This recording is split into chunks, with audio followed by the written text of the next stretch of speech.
ओम स्थापकाय च धर्मस्य सर्वधर्मस्वरूपिणे अवतारवरिष्ठाय रामकृष्णाय ते नमः। जननीं शारदां देवीं रामकृष्णं जगद्गुरुं पादपद्मे तयोः स्थित्वा प्रणमामि मुहुर्मुहुः। नमः श्री यतिराजाय विवेकानन्दसूरि सच्चित्सुखस्वरूपाय स्वामिने तापहारिणे। আমরা আমাদের শিবানন্দ বাণীর আলোচনা আরও এগিয়ে নিয়ে যাব। 22শে ভাদ্র শনিবার অপরাহ্ন 1330, 8ই সেপ্টেম্বর 1923। সুধীর মহারাজ কাশী যাইতেছেন। সেই সম্পর্কে কাশীবাসীর কথা প্রসঙ্গে মহাপুরুষ মহারাজ বলিলেন, মাকেও অমুক বাবু অনেক করে কাশী যাওয়ার জন্য লিখেছে। দিনু বড় স্বামী সচ্চিদানন্দ তো খুব ভয়ে ভয়ে লিখেছে, শুনেছি আপনার শরীর বড় খারাপ আছে, আপনি কাশী চলে আসুন। আপনারা তো ঢের কাজকর্ম করেছেন, এখন সব ছোকরারা কাজকর্ম করুক না, আপনি এবার কাশী এসে বাস করুন। দিন বুড়োর ধারণা হয়েছে, দিনু বুড়োর ধারণা হয়েছে যে এই শরীর আর বেশি দিন থাকবে না, তাই সেই সময়টা কাশী প্রাপ্তি করাতে চাই।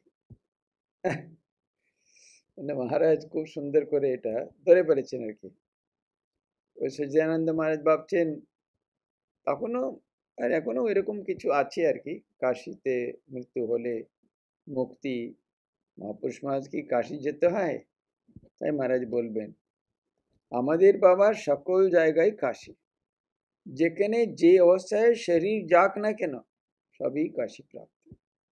কেন তারা এত সাধন করেছেন, তাদের মুক্তি তো তাদের হাতে, ঠাকুর তো বলেই দিয়েছেন। কাজে ওদের আর কোনো জিনিস নিয়ে আর ভাবতে হবে না, ঠাকুর তাদের জন্য সব কিছু করে দিয়েছেন।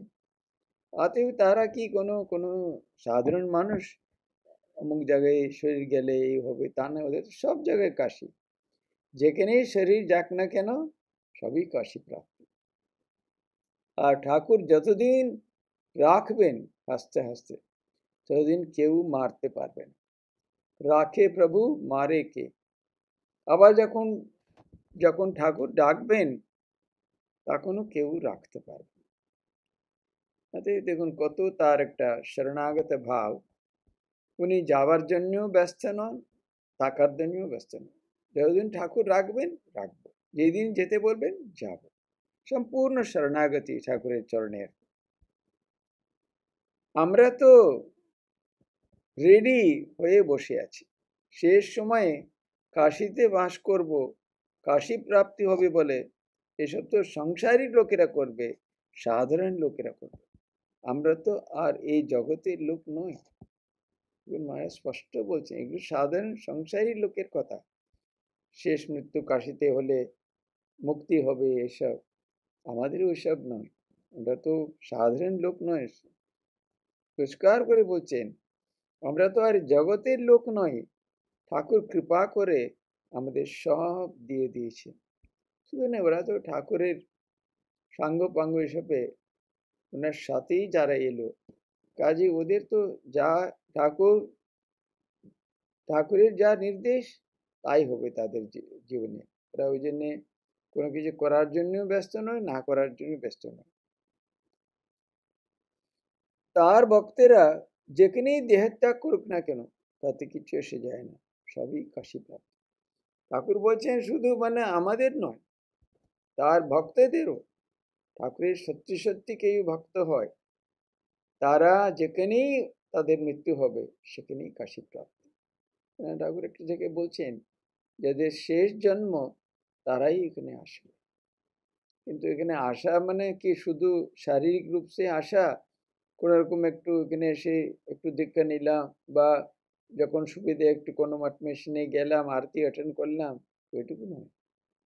সম্পূর্ণভাবে তারা ঠাকুরের চরণে নিজেকে ওইভাবে সমর্পণ করেছে, সব কিছু তার চরণে দিয়েছে, তারাই নিশ্চয়ই তার কাছে এসেছে।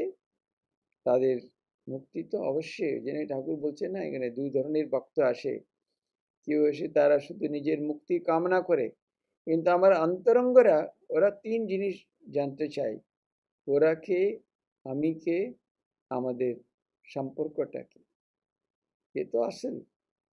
এমনি মুক্তির জন্য তো সবাই যারা সংসারের জ্বালায় যারা জ্বলে পড়ে মরছে, সবাই তো মুক্তির কথা ভাববে।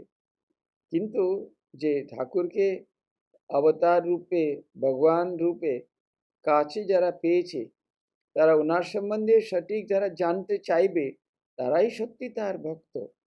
ঠাকুরকে জানলেই তো সবকিছু পরিষ্কার হবে। উনি কে, আমার স্বভাব কি, স্বরূপ কি, তার সাথে আমার কোথায় মেলবন্ধন, কোথায় তার সাথে আমার সম্পর্ক, এই জানলে তো মানুষ তো মুক্ত হবেই হবে।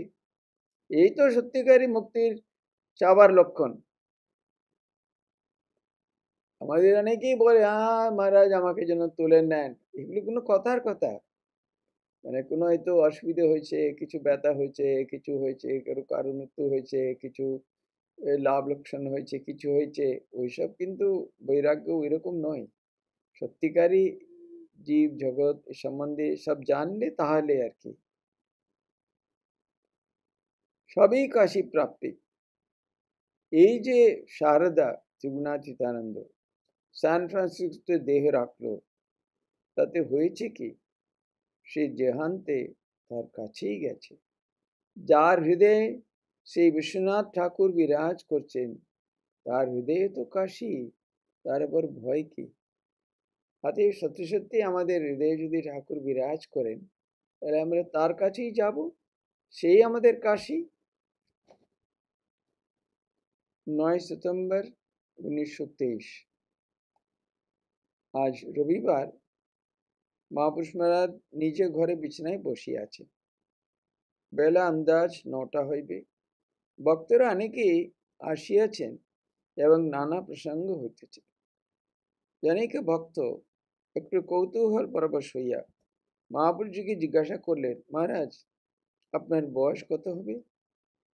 মহারাজ, এই দেহের বয়স জিজ্ঞাসা করছো? তা তো ঠিক জানি না, তবে বোধ হয় 70-72 বছর হবে। দেখুন, একেবারে শরীর সম্বন্ধে তার কোনো ধারণাই নেই, শরীরের সাথে কোনো যোগাযোগই নেই, এই শরীরটাই জিজ্ঞেস করছো 70-72 হবে। তাহলে তো আমার বয়সে প্রায় 3 গুণ। মহারাজ, তা হবে 3 গুণ? 3 গুণ কেন? অনাদিকাল থেকেই তো আমি আছি। তখন মহারাজ তার স্বরূপের দিকে চলে গেছে। এই দেহের কথা জিজ্ঞেস করছো? এই দেহ তো 70-72 বছর হবে, কিন্তু স্বরূপত আমি তো অনাদিকাল থেকেই আছি। কাজী 3 গুণ কেন, বহুগুণ। অনাদি অনন্ত নিত্য অজর আমার আত্মা, সকলের ভিতরেই রয়েছেন সেই শুদ্ধ বুদ্ধ মুক্ত স্বভাব চৈতন্যদেব। কাজে নিজের যে আত্মার কথা বলছেন, ব্রহ্মের কথা বলছেন, যে চিরন্তন, যার জন্ম নেই, মরণ নেই, কিছু নেই। আর এই যা 10, 20, 50, 100, 200, এসবই মাইক। সে আমরা গুণে যে বয়স টয়স বলছি, এগুলো মাইক। তার তো কোনো স্বরূপত কিছুই নেই। তিনি তো চিরকালই রয়েছেন। মায়ার জন্যে আমরা তাকে একটা রূপ দিই, একটা নাম দিই, তা একটা সীমা দিই, এত বয়স, ভালো মন্দ, বড় ছোট, অনেক রকম বলি, কিন্তু স্বরূপত অজর অমর অনাদি অনন্ত। তিনি তো চিরকালই রয়েছেন একইভাবে, সত্যস্বরূপ সনাতন পুরুষ। এই জগৎটা হলো মায়াময়, এবং এই মায়াময় অনিত্য জগৎটাকে সত্য বলে মনে করি তো যত গোল। মহারাজ বলছেন, এই যে আমাদের স্বরূপত একইভাবে সত্য স্বরূপে সনাতন পুরুষ অনাদি অনন্তকাল থেকে ওই একই সত্তা, আর তো দ্বিতীয় কিছু নেই। এই জগৎটা হলো মায়ার স্বরূপ, আর এই অনিত্য জগৎটাকে সত্য বলেই মনে করি তো যত গোলমাল। মরুমরীচিকায় সত্যিকার জল আছে মনে করে মৃগগুলি ঠকাস ঠকাস করে লাফিয়ে গিয়ে পড়ে। দূর থেকে দেখা যেন অনন্ত জলরাশি, আর তাতে ঢেউ খেলে যাচ্ছে। তাতেই মুগ্ধ হয়ে জল পাবার আশায় মৃগগুলি ছুটে গিয়ে তাতে পড়ে আর প্রাণ হারায়, তেমনি এই মায়াময় অনিত্য জগৎটাকেও সত্যি বলে মনে করে মানুষ সাথে জলে পড়ে মরছে। নিশ্চয় আমরা জানি যেটা মরুভূমিতে যেটা থাকে আর কি, দূর থেকে দেখলে মনে হয় সত্যি জলরাশি, কিন্তু কাছে গিয়ে দেখলে কিছুই নেই। কিন্তু মৃগগুলো এটা বুঝতে পারে না। মানুষ মানে স্বামীজি এরকম বলছে বারবার যে জল পিপাসা পেয়েছে, ভাবছেন দূর থেকে দেখছে জল, তারপরে কাছে গিয়ে দেখেন, তারপরে আর যতবার জল দেখাচ্ছে কিন্তু স্বামীজি বুঝে নিলে আর অন্য কিছু বলে না।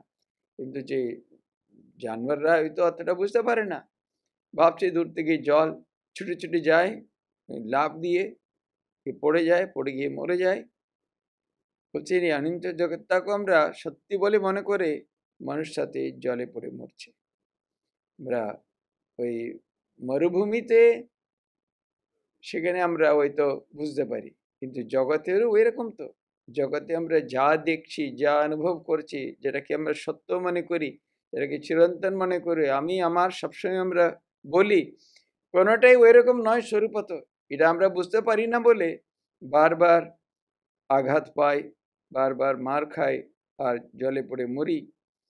একদিন এই দুনিয়া তো ছেড়ে যেতে হবে, তা একটিবার ভুলেও ভাবে না। যতই না ঠাকুর বলছে না মরার সময়, আরে প্রদীপ বেশি করে জ্বলছে, সলতে ফুটছে, তেল খাচ্ছে, কমাও, দুদিন 1 ঘন্টা পরে হয়তো মরে যাবে। তাও মানে এত আসক্তি, সব পাকা বন্দোবস্ত করতে চাই, পাকা বাড়ি, পাকা ঘর দর, সব পাকা। আরে বাবা যতই পাকা করো না কেন, কদিন, কিছুই নয়। কত লোক কত ভাবে বুঝতে পারে, তাই না?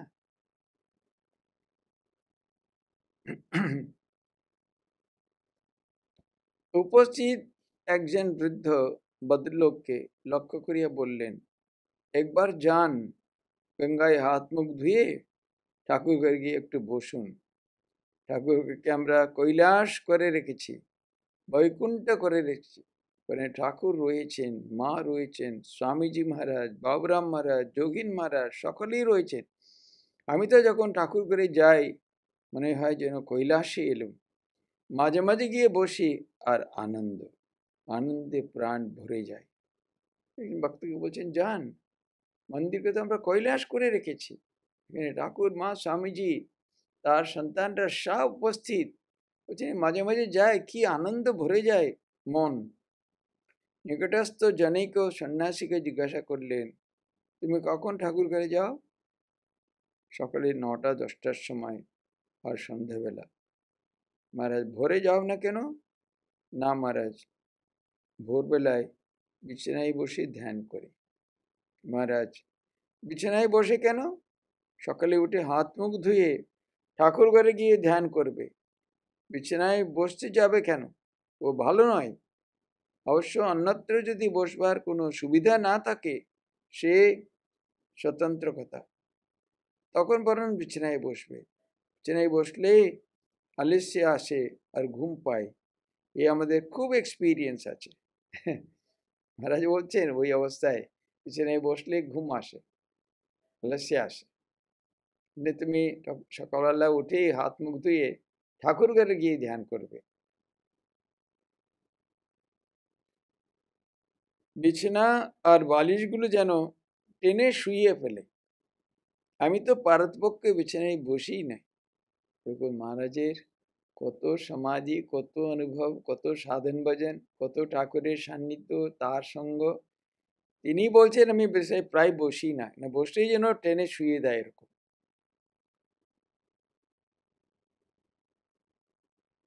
ভোরবেলা যখন দেখি যে ঠাকুর ঘর খোলা হয়নি, তখন খানিকক্ষণ বিছানায় বসি। পরে ঠাকুর ঘর খোলা হলেই সেখানেই চলে যায়, আর আনন্দ। ওই তো হলো ধ্যান ভজনের প্রকৃষ্ট সময়। চারদিক নীরব, নিস্তব্ধ, সমগ্র প্রকৃতি শান্ত, মন অল্পতেই ধ্যানস্থ হয়। ধ্যানের বাইরের কোনো ব্যাপার নেই, ভেতরের ব্যাপার। কিন্তু বাইরের পরিবেশ খুব শান্ত, এরকম নীরব থাকলে ভেতরেও মনটাকে শান্ত করার একটু সহায়তা করে আর কি। নাহলে এরকম হাট বাজারে চারদিকে হট্টগোল, এরকম তো মন ইমিডিয়েটলি আমাদের ইন্দ্রিয়গুলো ওদিকে ছুটে যায় না। বাইরে সব নিস্তব্ধ, কোনো কিছুই নাই, তখন স্বভাব তো মন একটু অন্তর্মুখী হয়।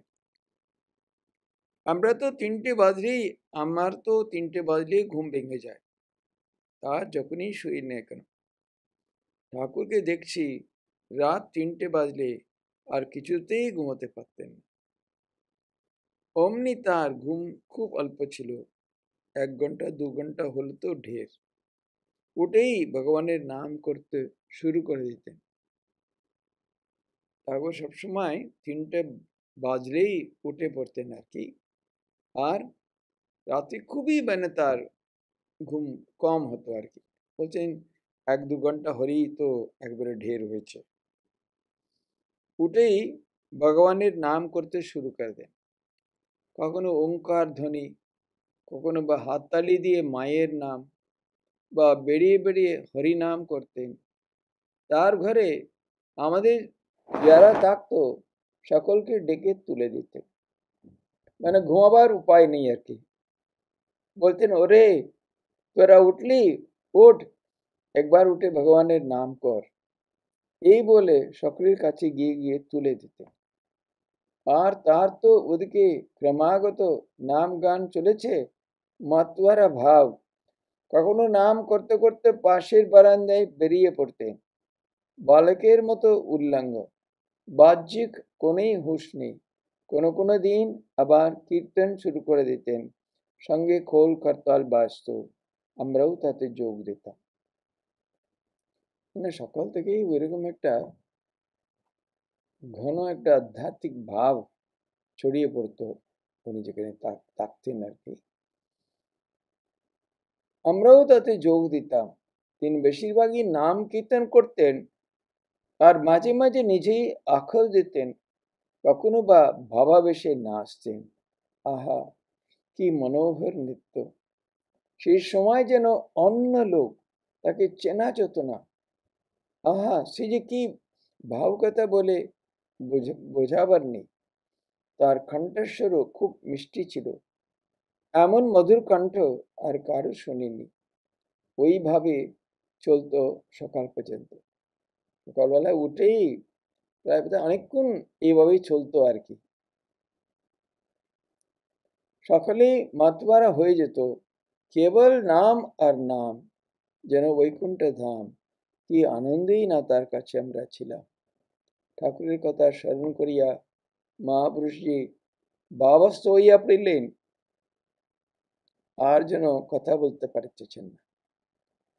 সেরকম যদি মানুষ একদিনও যদি অনুভব করে, ভেতরে সামান্য ভক্তি ভাব আর ভগবানের প্রতি ওই ধরনের একটা স্পৃহা সামান্য যদি থাকে, তারা কি আনন্দ পেত। সকালবেলা উঠেই ওই রকম মধুর কণ্ঠে ওইভাবে গান, তার সাথে সাথে নাচ, আর নিজেই গানের সময় মাঝে মাঝে আখর দিতেন, নাচতেন। একেবারে অদ্ভুত একটা যা পরিবেশ, ওই জায়গায় একবারে এমনি থাকা সম্ভবই নয়। এটা তারা যার কাছে আসতো, রাত্রি থাকতো, তারা তো খুবই অন্তরঙ্গ স্তরের ছিল। কাজে তারা কি একটা আনন্দ পেয়েছে, ওই জন্য বলছেন কি আনন্দেই তার কাছে আমরা ছিলাম। ওই যা পেলো তারা, সেই দিয়ে তো সারা জীবন কাটিয়ে দিল। ওদের পরে যা সাধারণ পর্যন্ত করলো করলো বটেই, কিন্তু ওনার যে সান্নিধ্যে যা ওরা পেয়েছিল, তার কোনো তুলনা নেই আর কি।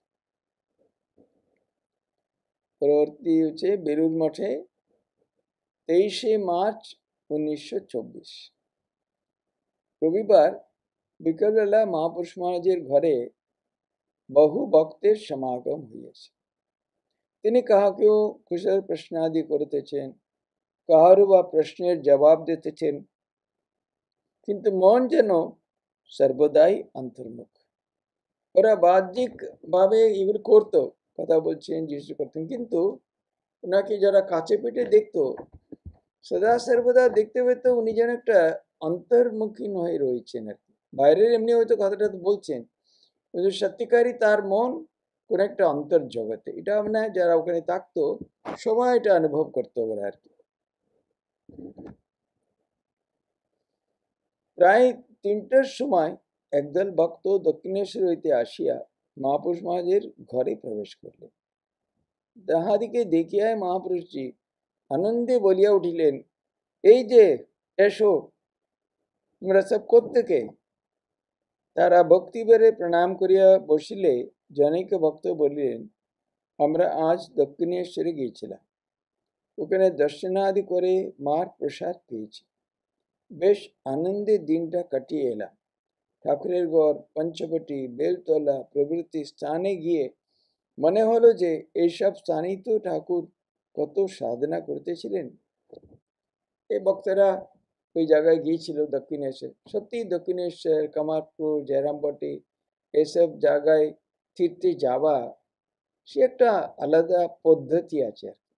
ওইসব জায়গায় গিয়ে ওইসব যে আমরা স্মরণ করি, হ্যাঁ এই জায়গায় তো মা ছিলেন, কত বছর এই ঘরে কাটিয়েছেন, মায়ের যে পুরনো ঘর, নতুন বাটি, সবকিছু তাদের সঙ্গে যে স্মৃতি জড়িত জায়গাগুলোতে গিয়ে আমরা ওই ভাবটাকে মনের মধ্যে নিয়ে যদি কিছু সময় কাটাতে পারি, তাহলে জপ ধ্যান খুব মানে খুব ভালোভাবে হবে আর কি। কেননা ওই জায়গায় তাদের স্পর্শ, তাদের যে স্পর্শের যে তন্মাত্রা এখনো যারা সত্যি জপ ধ্যান করে তারা অনুভব করতে পারে আর কি। ওই জন্য ওইসব জায়গায় গেলে, যেরকম ঠাকুর মন্দিরের কামারপুকুরে যেখানে উনি জন্মেছিলেন, তারপরে যে ঘরে উনি থাকতেন সেখানে তো সব এখনো জিনিসপত্র রাখা আছে।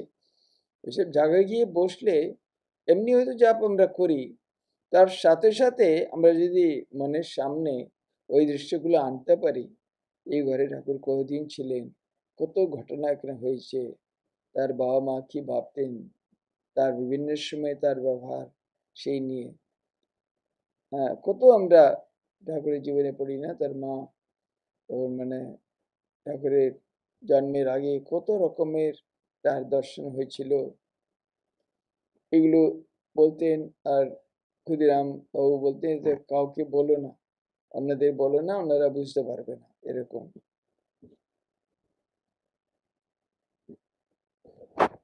আমরা এরাও এরকম সত্যি ওইভাবে পঞ্চবটি এইসব জায়গায় গিয়ে ভাবছি এইসব জায়গায় তো ঠাকুর কত সাধনা করেছিলেন, এইভাবে ওরা ওই ভাব নিয়ে করে এসছে আর কি। মহাপুরুষ মহারাজ তা বই কি, ঠাকুর প্রায় 30 বছর কাল ওই স্থানে বাস করেছিলেন।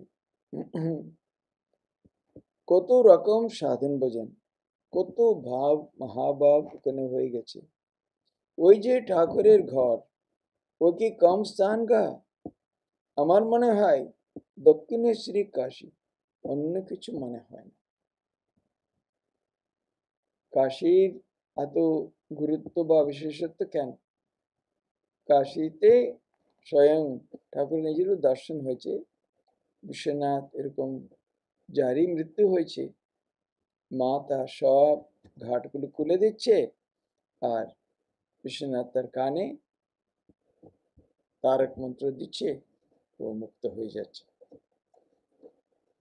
কিন্তু মহারাজ বলছেন দক্ষিণেশ্বর তো কাশী, এখানে যারা ওইভাবে করবে, সাধন করবে, তারা তো সময় নিশ্চিন্ত ভাবে ওরা তো মুক্ত হয়ে যাবেই যাবে।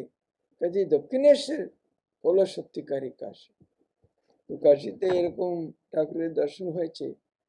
একজন পণ্ডিত সাধু বোধহয় মাকে জিজ্ঞেস করছেন, মা ঠাকুরের এই যে দর্শন ওই তো শাস্ত্রোক্ত নয়, শাস্ত্রের বিরোধে। মা বলছেন কেন বাবা? শাস্ত্র বলছে অবিদ্যা নাশ না হলে, অবিদ্যা না গেলে মুক্তির সম্ভব নয়। ঠাকুর কিন্তু সবলকে তো কানে তারক মন্ত্র দিচ্ছেন, মুক্ত হয়ে যাচ্ছে, অবিদ্যা ওদের নাশের কি পাবে, কি হলো? মা শুধু ছোট্ট করেই বলেন, বাবা ঠাকুরের দর্শন তো ঠিকই হয়েছে। প্রথম কথা যে মা জানতেন ঠাকুরের কোনো রকম সত্যের সামান্য যদি অপলাপ হলে ওই জায়গায় ঠাকুর নেই।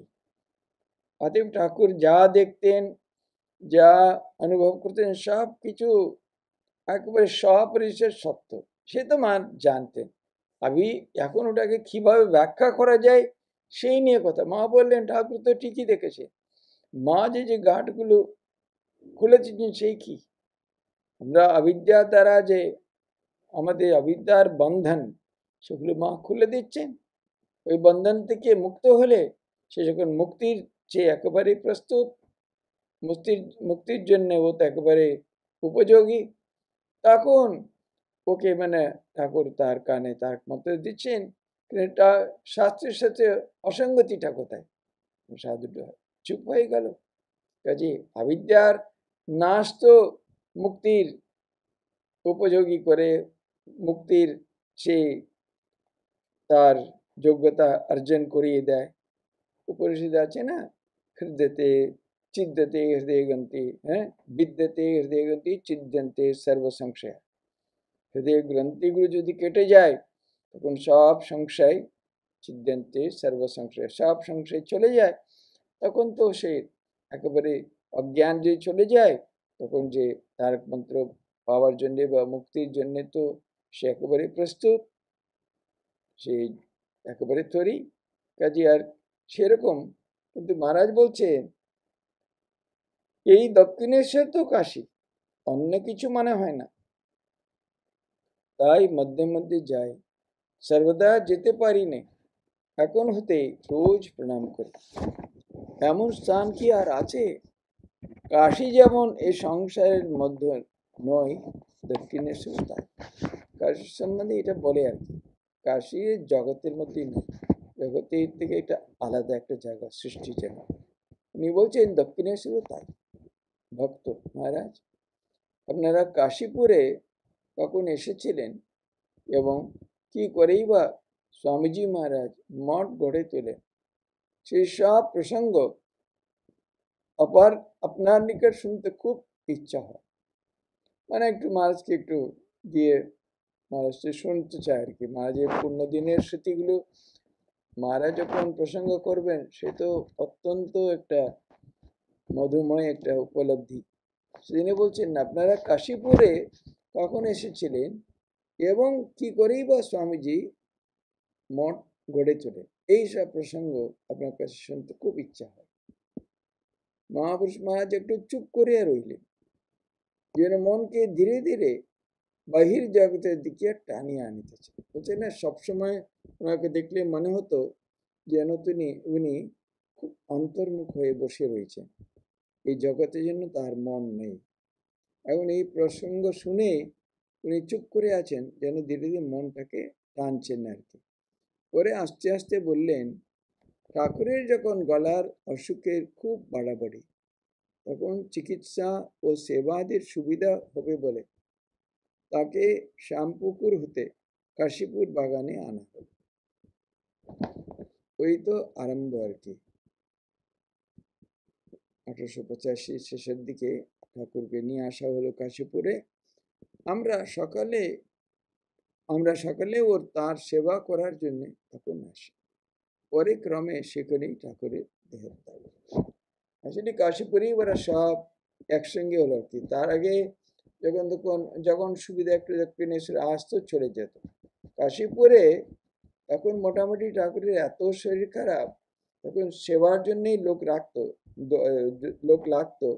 এরা সবাই ওখানে থেকে বেশিরভাগই সেবা করতো, সারা রাত সেবা করতো, সকালবেলা একটু বিশ্রাম করতো, তারপরে সদা সর্বদা জপে ধ্যানে থাকতো আর কি। ভক্ত ঠাকুরের সেই দেহত্যাগ হয়েছিল, আপনারা তো বুঝতে পেরেছিলেন? মহারাজ না, প্রথমটাই আমরা কেউ তা বুঝতে পারিনি। আমরা মনে করেছিলাম যে ঠাকুর সমাধিস্থ হয়েছে, কারণ তার কখনো কোনো এমন গভীর সমাধি হতো যে 2-1 দিন পর্যন্ত সেই অবস্থায় থাকতো, সমাধিস্থ হয়ে যেতেন, ওই অবস্থায় 1-2 দিন খেটে যেত। তাই ঠাকুর সমাধিস্থ হয়েছে মনে করে আমরা খুব নাম শোনাতে লাগলো। এইভাবে সারা রাত কেটে গেল, কিন্তু অবস্থার কোনো পরিবর্তন হলো না। রাত্রি 12টা নাগাদ এরকম তার শরীর চলে যায়। তারপরে থেকে তারা একেবারে সমানে খুব নাম করছে করছে, ওরা ভাবছে উনি ফিরে আসবেন, কিন্তু আর কোনো পরিবর্তন হলো না। পরের দিন সকালে ডক্টর মহেন্দ্র সরকারকে খবর দেওয়া হলো। তিনি এসে নানা রকম পরীক্ষাদি করে বললেন যে ঠাকুর দেহ রক্ষা করেছে। তখন ঠাকুররা ছেড়ে দিয়েছেন আর কি, জীবনের কোন রকম চিহ্ন তিনি পেলেন। তিনি আমাদের ঠাকুরের ফটো রাখতে বললেন, আমরা তাই করলাম। তারপর বেলা 4টে 4:30টার সময় কাশীপুর শ্মশানে গিয়ে তার দেহ সৎকার করা। সবকিছু আলাদা। আমাদের সাধারণ সাধু সমাজের প্রথা হচ্ছে কি, সাধুদের শরীর দাহ করবে না, সাধুদের শরীর তারা পুঁতে দেবে আর কি। আর কাশিতে তো জল সমাধি হতো, আজকাল বোধহয় ওটা আলাপ করে না, না হলে মানে কোনো জায়গায় একটা জমিতে ওদের এ করা হতো। কিন্তু মিশনের ঠাকুর থেকে আরম্ভ করে আমাদের সকলের শরীরটা পোড়ানো হয়। মহারাজ তখন ভক্ত জিজ্ঞেস করছে, তখন বোধ হয় খুব স্ট্রেন, শ্রম ও কষ্টের মধ্যে আপনাদের দিনগুলি গেছে। মহারাজ, কই স্ট্রেন বা কষ্ট বলে আমাদের তো তখন কিছুই মনে হতো না।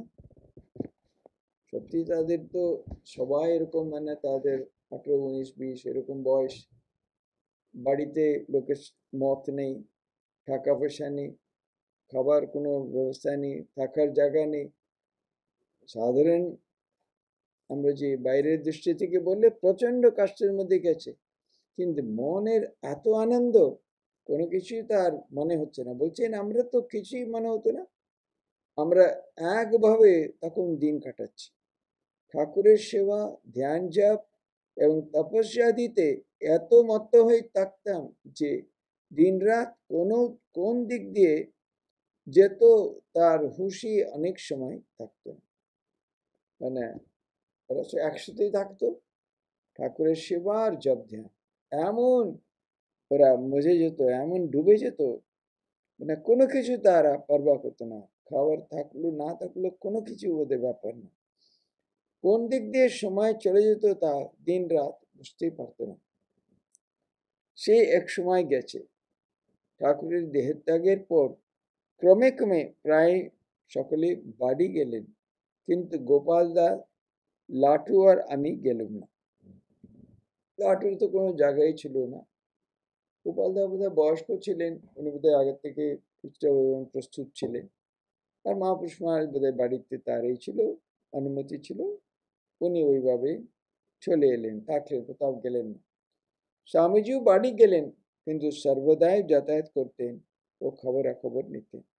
শ্রী ঠাকুরের ভস্মাস্থি রাখা হইয়াছিল, তাই আমরা রোজ পূজা করতাম। ঠাকুরের রিলিক্স তখন থেকেই মানে এরা প্রিজার্ভ করে রেখেছিল, সেটাই পূজা হতো। আমরা তখনও কাশীপুরের বাগানেই রয়েছে, আরো কিছুদিন ওরা ছিল আর কি, কারণ সেই মাসের ভাড়ার দরুন তখনও কয়েকদিন বাকি ছিল। তখন স্বামীজি প্রভৃতি আমরা সকলে পরামর্শ করতেন যে গঙ্গা তীরে কোনো স্থানে তার অস্থি সমাহিত করতে হবে, কারণ ঠাকুরের তাই অভিমত ছিল, কিন্তু তেমন স্থান খুঁজে পাওয়া গেল। ঠাকুরের বোধহয় কোনো সময় ওদেরকে বলেছিলেন তার অস্থি যেন গঙ্গার কোনো তীরে কোনো জায়গাতে সেটা সমাহিত করার জন্যে, এরা কোনো জায়গা এরকম খুঁজে পেল না। এদিকে বাবরামও ওইসব অস্থি, রামবাবু ওইসব অস্থি কাকুর কাছ থেকে নিয়ে যাওয়ার উদ্যোগ করতে লাগলেন। ঠাকুর তো কাকুর কাছে কয়েকবার গেছেন, তখন রামবাবু বলতে লাগলো আমি এগুলো নিয়ে গিয়ে রাখবো। কিন্তু আমাদের সকলের মনে খুব কষ্ট হতে লাগলো, বিশেষ এই ভেবে যে তাহলে ঠাকুরের ইচ্ছা পূর্ণ করা হয় না। ঠাকুর যেরকম চাইতেন গঙ্গা তীরে তার অস্থি সমাহিত করতে হবে, সেটা তো হলো না। তাছাড়া তারা এরকম ঠাকুরকেই যেন আমরা ছেড়ে চলে যাচ্ছি, ছেড়ে দিচ্ছি, তাকেই দিয়ে দিচ্ছি, এরকম ওরা মনে করতো আর কি, যেন ওরা কিছুতেই ওরা মানলো না। আমরা বলরাম বাবুকে খবর দিলাম যে তিনি যেন একটা কলসি নিয়ে আসে। খবর পেয়েই তিনি এলেন। আমরা সেই রাতেই ভস্মাবশেষ থেকে সব অস্থি বার করে নিয়ে কলসিতে ভরে কাদা দিয়ে মুখ বন্ধ করে কলসিটি বলরাম বাবুর বাড়িতে পাঠিয়ে দিল। কি করলো, ওই ভস্ম অস্থি তার সব ছিল, সমস্ত অস্থিগুলো বার করে নিয়ে একটা কলসিতে ওটাকে ভরে মুখটাকে গঙ্গার কাদা মাটি দিয়ে বন্ধ করে ওটা বলরামবাবুর বাড়িতে পাঠিয়ে দিয়ে এলো। তাদের বাড়িতে নিত্য ঠাকুর সেবা হতো, সে সঙ্গে সঙ্গে শ্রী ঠাকুরের অস্থির পূজা হতে লাগলো। রামবাবু ইতিমধ্যে অবশিষ্ট যে ভস্ম ছিল তাই কাকুর কাছতেই নিয়ে গেলেন। উনি জানতেন না এর মধ্যে অনেকগুলো বের করে নিয়েছে আর কি। অস্থি বার করে নেওয়ার কথা আমরাও তাকে কিছু বলিনি, তিনিও তখন কিছু জানতে পারেন। সেই অস্থি এখন মঠে নিত্য পূজা হচ্ছে। স্বামীজি নিজেই মাথা করে কোটা সমেত অস্থি মঠে নিয়ে আসে। ঠাকুরের সেই অস্থির কোটাকে স্বামীজি আত্মারামের কোটা বলতেন, আমরাও তাই বলি। মানে অনেকগুলো ছিল আর কি। বেলুর মাঠে তো অধিকাংশ অংশ মন্দিরেই নিচে যে বেদিতে ওখানে একেবারে পোতা আছে। তখন এমন একটা বাক্সের মধ্যে সেই চাবি, গঙ্গার নাকি 7খানা কত চাবি বিভিন্ন জায়গায় গঙ্গায় ছড়িয়ে দেওয়া হয়, কেউ ওটা আর খুলতেই পারবে না। আর কিছু আলাদা রাখা আছে, উপরেও আছে হয়তো। সেদিন এরকম বিভিন্ন বিশেষ ক্ষেত্রে কোনো কোনো নতুন মঠ প্রতিষ্ঠার সময় কিছু সামান্য হয়তো দেয়, নাহলে আর অন্য জায়গায় এরকম কাউকে দেয় না আর কি। হুম। তো তারপরে কেউ জানতো না। তারপরে ওটাই তো, কেননা ঠাকুর এক সময় স্বামীজিকে বলেছিলেন, তুমি কাঁধে করে আমাকে যেখানে নিয়ে নিয়ে যাবে, যেখানে রাখবে আমি ওখানেই থাকবো। সেই ঠাকুরের যে অস্থি সমেত ওই কলসিটা উনি নিজেই কাঁধে করে নিয়ে এসে বেলুর মঠে যখন প্রথম যে ভিত্তি পূজা যখন হলো ওই জায়গায় উনি নিজেই স্বামীজি রেখে পুজো করেছিলেন। ওখানে যখন উৎসবের যে মাঠটাট হয়, পরে তো অন্য স্থানান্তর করা হলো, প্রথমে ওখানে যে মন্দির হওয়া ছিল। স্বামীজি নিজেই মাথায় করে কোটা সমেত অস্থি মঠে নিয়ে আসে। ঠাকুরের সেই অস্থির কোটাকে স্বামীজি আত্মারামের কোটা বলতে, আমরাও তাই বলি। ভক্ত ঠাকুরের দেহত্যাগের পর আপনারা তার দর্শন পেয়েছিলেন কি মহারাজ? শ্রী শ্রী মা বৃন্দাবন যাবার পরও ঠাকুরের দর্শন পেয়েছিলেন।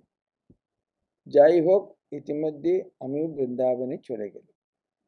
স্বামীজি রোজই বলরাম বাবুর বাড়িতে আসতেন, আর কেমন করে সকলকে সঙ্গবদ্ধ করা যায় সেই বিষয়ে চিন্তা ও আলোচনাদি করতেন। একদিন হঠাৎ সুরেশবাবু এসে স্বামীজিকে বললেন, ভাই নরেন, কাল রাত্রে ঠাকুর আমাকে দেখা দিয়ে বললেন, সুরেশ, আমার ছেলেরা সব ঘুরে ঘুরে বেড়াচ্ছে, তুই তাদের জন্য কি করলি? ঠাকুরের কথা শুনে অবধি আমি মহা শান্তিতে আছি।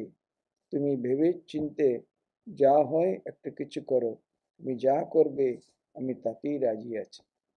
কেন তারা তো এদের কোনো উপায় ছিল না, একটি পয়সা নেই, কে দেবে, কোথায় থাকবে, ভাড়াটা কে দেবে? ওই জন্য তারা নিজের বাড়ি থেকেই যাতায়াত করতো। ভক্ত তখন এটা সুরেশ বাবুকে ঠাকুর দর্শন দিয়ে বললেন, আমার ছেলেরা ঘুরে বেড়াচ্ছে এখানে ওখানে, তুমি কি করলে তাদের জন্য? এ শুনে ও খুব মানে একেবারে এই হয়ে গেলেন, উনি অভিভূত হয়ে গেলেন। আর তার খুবই মানে এগুলো আমার কিছু করা দরকার। তারপরে স্বামীজিকে এসে বলতেই বলছে, তুমি যা করবে আমি তাতে রাজি আছি। স্বামীজিও তার ইচ্ছা এইভাবে আশ্চর্য উপায়ে পূর্ণ হওয়ায় খুবই আনন্দিত হয়ে বললেন, আমিও এই বিষয়ে কিছুদিন থেকেই ভাবছি। তা বেশ, একটি বাড়ি ঠিক করতে পারলে ভালো হয়, এতে আপনার কি মত? মানে ওখানে একসাথে এরা থাকবে আর কি, সংঘবদ্ধ হয়ে। সুরেশবাবু তাতেই সম্মত হলেন। বাড়ির খোঁজ হতে লাগলো। বরানগরে 10 টাকা ভাড়ায় একখানি দোতলা বাড়ি পাওয়া গেল। বাড়িটি খুব পুরনো, একেবারে এখানে আমরা বরানগর পুরনো মঠ বলে ওখানে একটা আমাদের সেন্টার রয়েছে, কিন্তু ওই সময় তো ওটা ভূতুরে বাড়ি ভাবতো, কেউ যেতেই ভয় পাত ওকে, নাহলে 10 টাকার ভাড়ায় তো দোতলা বাড়ি কি করে সম্ভব। বরানগরে 10 টাকার ভাড়ায় দোতলা বাড়ি পাওয়া গেল। পাড়ার লোকরা সেটাকে ভুতুড়ে বাড়ি বলতো, ভয়ে ওদিকে কেউ মারাতো না। তাতেও ঠিক আছে, এদের কোনো মাথা গোঁজাবার জায়গা হলেই হবে, ওইভাবে ওরা তখন তাদের তীব্র বৈরাগ্য, আরো সাধন ভজন করবো। কেন, একটা মানে কোনো রাজা মানে কোনো ভক্ত বা কেউ জিজ্ঞেস করেছিল বোধহয়, মহারাজ ঠাকুর তো আপনাদের সব দিয়েছেন, তাও আপনারা এত ওইভাবে সাধনা করছেন কেন? উনি বললেন, হ্যাঁ উনি দিয়েছেন, কিন্তু ওটাতে আমাদের নিজেদের করার জন্য আমরা সাধনা করছি। উনি তো দিলেন, কোনো বড় সম্পত্তি কোনো বাবা দিয়ে গেল, ছেলে ওটাকে ঠিকঠাক মতন রাখতে গেলে তাকে তো পরিশ্রম করতে হবে, নাহলে তো সব ধুয়ে মুছে যাবে। সেরকম উনি তো দিয়েছেন, নিজেদের করার জন্য আমরা সাধনা করছি। ততদিন আমিও বৃন্দাবন থেকে ফিরে এলুম।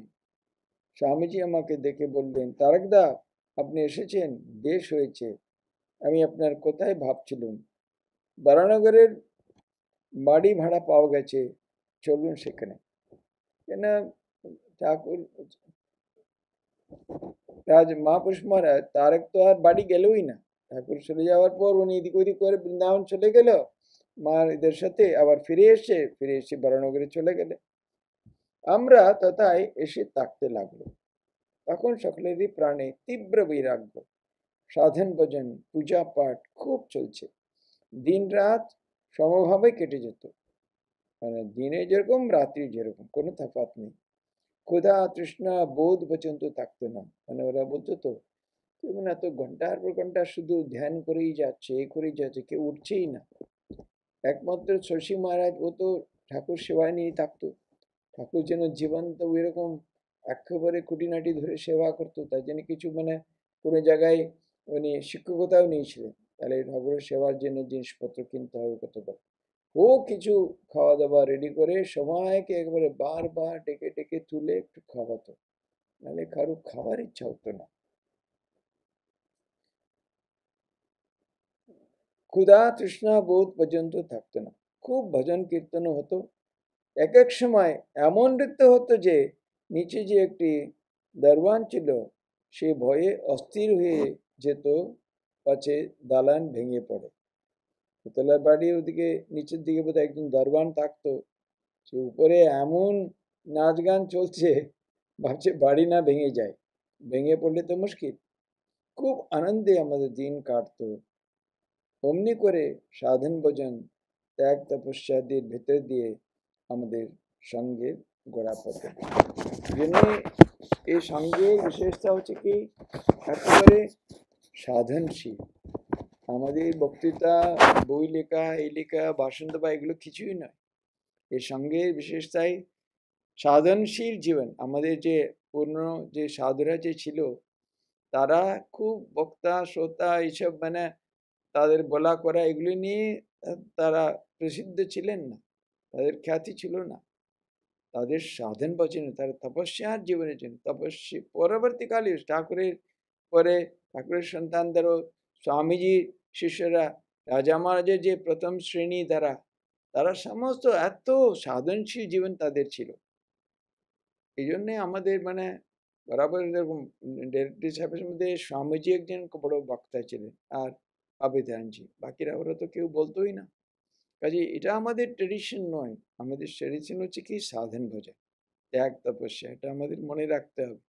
আমরা দেখবেন কেউ বললেই ছুটে যায়, হ্যাঁ শোনা ভালো, কিন্তু শুনলেও আমাদের মানে সদা সর্বদা এটাই মনে রাখতে হবে, আমাদের জীবন যতটা সাধনশীল হবে, তাহলে আমাদের ব্যক্তিগত জীবনও ভালো হবে, সুন্দর হবে, পবিত্র হবে। আমরা যে সংঘের শক্তি, সঙ্গ শক্তিকেও বাড়াবো। সঙ্গের আমাদের যোগদানটা কি, আমরা কি দিতে পারি সঙ্গে? টাকা পয়সা দিলে হবে?